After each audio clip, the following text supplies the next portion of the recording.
ಲೋಕಸಭಾ ಚುನಾವಣಾ ಫಲಿತಾಂಶಕ್ಕೆ ಕ್ಷಣಗಣನೆ ಆರಂಭವಾಗಿದೆ. ಈ ಹಿನ್ನೆಲೆಯಲ್ಲಿ ಕೇಂದ್ರ ಬಿಜೆಪಿ ಕಚೇರಿಯಲ್ಲಿ ಸಂಭ್ರಮಾಚರಣೆಗೆ ಸಿದ್ಧತೆಗಳನ್ನು ಮಾಡಿಕೊಂಡಿರುವಂಥದ್ದು. ಸದ್ಯಕ್ಕೆ ಗಮನಿಸ್ತಾ ಇದ್ದರೆ ಇದು ರಾಜ್ಯ ಬಿಜೆಪಿ ಕೇಂದ್ರ ಕಚೇರಿ, ಭಾರತೀಯ ಜನತಾ ಪಾರ್ಟಿಯ ಕಚೇರಿಯ ಮುಂಭಾಗದಲ್ಲಿ ನಾವಿದ್ದೀವಿ.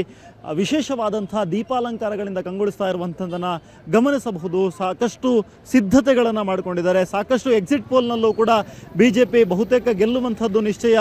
ಈ 272 ಮ್ಯಾಜಿಕ್ ನಂಬರ್ ಏನಿದೆ ಇದನ್ನು ಖಂಡಿತವಾಗ್ಲೂ ಕೂಡ ಪಾಸ್ ಆಗುತ್ತೆ ಅನ್ನುವಂಥ ನಿಟ್ಟಿನಲ್ಲಿ ಎಕ್ಸಿಟ್ ಪೋಲ್ಗಳು ಕೂಡ ಒಂದು ಭರವಸೆಯನ್ನು ಮೂಡಿಸಿದ್ವು. ಕರ್ನಾಟಕದಲ್ಲೂ ಕೂಡ ವಿಶೇಷವಾಗಿ 18 to 20 ಪ್ಲೇಸ್ಗಳನ್ನು ಬಿಜೆಪಿ ಇಂಡಿವಿಜುವಲ್ ಆಗಿ ಗೆಲ್ಲಬಹುದು ಅನ್ನುವಂಥ ಸಮೀಕ್ಷೆಗಳು ಕೂಡ ಹೊರಬಂದಿತ್ತು. ಈ ಹಿನ್ನೆಲೆಯಲ್ಲಿ ಸಾಕಷ್ಟು ಸಿದ್ಧತೆಗಳನ್ನು ಈಗಾಗಲೇ ಬಿಜೆಪಿ ಕಚೇರಿ ಮುಂಭಾಗದಲ್ಲಿ ಮಾಡ್ತಾ ಇರುವಂಥದ್ದು. ಜೊತೆಗೆ BSY ಹಾಗೂ ನರೇಂದ್ರ ಮೋದಿಯವರ ಸಾಕಷ್ಟು ಕಟೌಟ್ಗಳನ್ನು ನಿಲ್ಲಿಸಿರುವುದನ್ನು ಕೂಡ ಗಮನಿಸ್ತಾ ಇದ್ದಾರೆ. ಜೊತೆಗೆ ಸಂಭ್ರಮಾಚರಣೆಗೆ ಸಾಕಷ್ಟು ಕಾರ್ಯಕರ್ತರು ಇಲ್ಲಿಗೆ ಆಗಮಿಸುವಂಥ ನಿರೀಕ್ಷೆ ಇದ್ದು, ಹಾಗಾಗಿ ಪೊಲೀಸರು ಕೂಡ ಬಿಗಿ ಪೊಲೀಸ್ ಬಂದೋಬಸ್ತನ್ನು ಕೂಡ ಏರ್ಪಡಿಸಿರುವಂಥದ್ದು, ಬ್ಯಾರಿಕೇಡ್ಗಳನ್ನು ಅಳವಡಿಸ್ತಾ ಇರುವಂಥದ್ದನ್ನು ಕೂಡ ಗಮನಿಸ್ತಾ ಇದ್ದಾರೆ. ಒಂದು 10 ಗಂಟೆಯ ಸುಮಾರಿಗೆ ಸಾಕಷ್ಟು ಲೀಡರ್ಗಳು ಕೂಡ ಈ ಒಂದು ಕೇಂದ್ರ ಕಚೇರಿ ಏನಿದೆ ಇಲ್ಲಿಗೆ ಆಗಮಿಸುವಂತಹ ನಿರೀಕ್ಷೆ ಇದೆ. ಜೊತೆಗೆ ಸಾಕಷ್ಟು ಕಾರ್ಯಕರ್ತರು ಈ ಭಾಗದಲ್ಲಿ ಬಂದು ಬಿಜೆಪಿಯ ಕೇಂದ್ರ ಕಚೇರಿಯ ಮುಂಭಾಗದಲ್ಲಿ ಸೆಲೆಬ್ರೇಷನ್ ಅನ್ನು ಮಾಡುವಂಥ ಚಾನ್ಸಸ್ ಇರುತ್ತೆ. ಸಾಕಷ್ಟು ಪಟಾಕಿಯನ್ನು ಹಚ್ಚುವಂಥ ಚಾನ್ಸಸ್ ಇರುತ್ತೆ.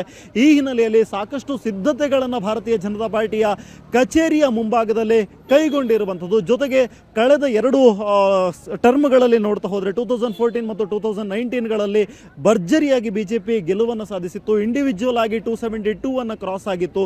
ಹಾಗಾಗಿ ಈ ಸಲವೂ ಕೂಡ ಇಂಡಿವಿಜುವಲ್ ಆಗಿ ಬಿಜೆಪಿ 272 ಮ್ಯಾಜಿಕ್ ನಂಬರನ್ನು ಪಾಸ್ ಆಗುವಂಥ ಬಹಳಷ್ಟು ನಿರೀಕ್ಷೆಗಳು ಇದೆ. ಜೊತೆಗೆ ಬಹುತೇಕ 400 ಪಾರ್ ಅಂತ ಹೇಳಿದ್ರೆ 400ಗಿಂತಲೂ ಕೂಡ ಜಾಸ್ತಿ ಸೀಟ್ಗಳನ್ನು ಗೆಲ್ಲಬೇಕು ಅನ್ನುವಂಥ ನಿಟ್ಟಿನಲ್ಲಿ ಸಾಕಷ್ಟು ಒಂದು ಅಭಿಯಾನಗಳನ್ನೇ ಬಿಜೆಪಿ ಕೈಗೊಂಡಿತ್ತು. ಈ ಹಿನ್ನೆಲೆಯಲ್ಲಿ 400 ಪಾರ್ ಏನಾದರೂ ಈ 400 ಪಾರ್ ನಂಬರ್ ಎಲ್ಲಾದರೂ ರೀಚ್ ಆಯಿತು ಅಂತಾದರೆ ಸೆಲೆಬ್ರೇಷನ್ ಅಂತೂ ಸಿಕ್ಕಾಪಟ್ಟೆ ದೊಡ್ಡ ಮಟ್ಟಿನಲ್ಲಿರುತ್ತೆ. ಜೊತೆಗೆ ಈ ಒಂದು ಗೆಲುವಿನ ಸಂಭ್ರಮಕ್ಕೆ ಒಳಭಾಗದಲ್ಲಿ ಸಿಹಿ ತಿಂಡಿಯನ್ನು ತಯಾರಿಸುವಂಥ ಕೆಲಸವೂ ಕೂಡ ಆಗ್ತಾ ಇದೆ ಸದ್ಯಕ್ಕೆ. ಜೊತೆಗೆ LED ಸ್ಕ್ರೀನನ್ನು ಕೂಡ ಹಾಕಿ ಈ ಒಂದು ವೋಟಿಂಗ್ ಏನಿದೆ ವೋಟಿಂಗ್ನ ರಿಸಲ್ಟನ್ನು ತಿಳಿಸುವಂಥ ಒಂದು ಕೆಲಸಕ್ಕೆ LED ವಾಹನ ಕೂಡ ಬಂದು ನಿಂತಿರುವುದನ್ನು ಗಮನಿಸ್ತಾ ಇರ್ಬೋದು. ಜೊತೆಗೆ ಸಾಕಷ್ಟು ಸೆಲೆಬ್ರೇಷನ್ ಮೂಡ್ನಲ್ಲಿ ಸದ್ಯಕ್ಕೆ ಬಿಜೆಪಿಯ ಕೇಂದ್ರ ಕಚೇರಿ ಇರುವಂಥದ್ದು. ಮಲ್ಲೇಶ್ವರಂನಲ್ಲಿರುವಂಥ ಬಿಜೆಪಿಯ ಕೇಂದ್ರ ಕಚೇರಿಯ ಸದ್ಯದ ದೃಶ್ಯಗಳಿವು. ಕ್ಯಾಮರಾ ಪರ್ಸನ್ ವಿನೋದ್ ಜೊತೆ ಸ್ವಸ್ತಿಕ ನ್ಯಾಡಿ, ಏಷ್ಯಾನೆಟ್ ಸುವರ್ಣ ನ್ಯೂಸ್, ಬೆಂಗಳೂರು.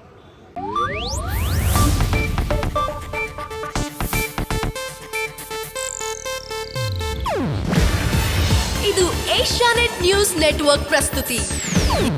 ನೀವು ನೋಡ್ತಿದ್ದೀರಾ ಏಷ್ಯಾನೆಟ್ ಸುವರ್ಣ ನ್ಯೂಸ್.